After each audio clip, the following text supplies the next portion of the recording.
नमो भगवते वासुदेवाय। जय श्री हरि। दोस्तों, अब तक हम माघ मास के महात्म के 4 अध्यायों का श्रवण कर चुके हैं। आइए भगवान श्री हरि का ध्यान करते हुए आज के इस वीडियो में हम सुनते हैं माघ मास के महात्म की कथा का 5वां अध्याय। आगे दत्तात्रेय जी कहते हैं, हे राजन, एक प्राचीन इतिहास कहता हूँ।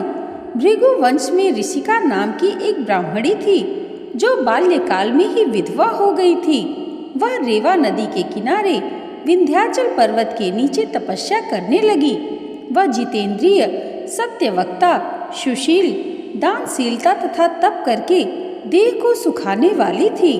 वह अग्नि में आहुति देकर उच्च वृत्ति द्वारा छठे काल में भोजन करती थी। वह वल्कल धारण करती थी और संतोष से अपना जीवन व्यतीत करती थी।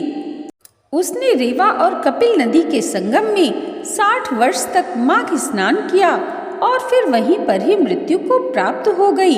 माघ स्नान के फल से वह दिव्य 4000 वर्ष तक विष्णु लोक में वास करके सुंद और उपसुंद दैत्यों का नाश करने के लिए ब्रह्मा द्वारा तिलोत्मा नाम की अप्सरा के रूप में ब्रह्मलोक में उत्पन्न हुई।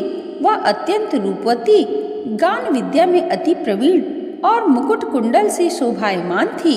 उसका रूप, यौवन और सौंदर्य देखकर ब्रह्मा भी चकित हो गए।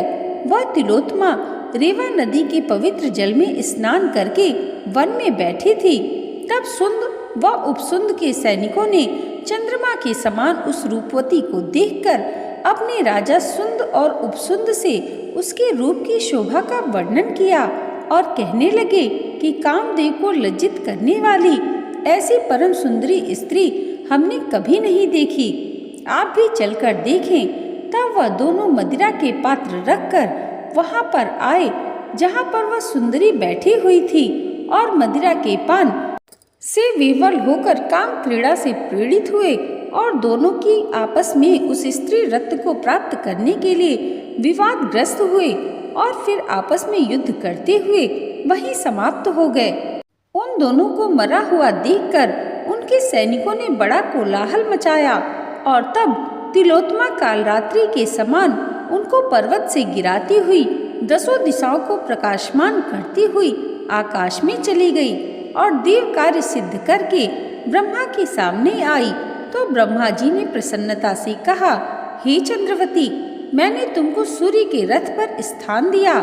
जब तक आकाश में सूर्य स्थित है, नाना प्रकार के भोगों को भोगो। सो हे राजन, वह ब्राह्मणी अब भी सूर्य के रथ पर माघ मास स्नान के उत्तम भोगों को भोग रही है।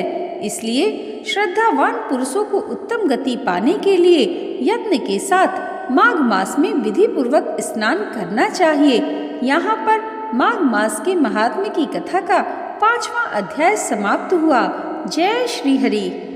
दोस्तों, भगवान श्री हरि की कृपा आप सबके जीवन पर सदैव ऐसे ही बनी रहे, इसी मंगल कामना के साथ मिलते हैं अगले वीडियो में माघ मास महात्म्य की कथा के 6वें अध्याय के साथ। तब तक के लिए जय माता दी। जय श्री हरि।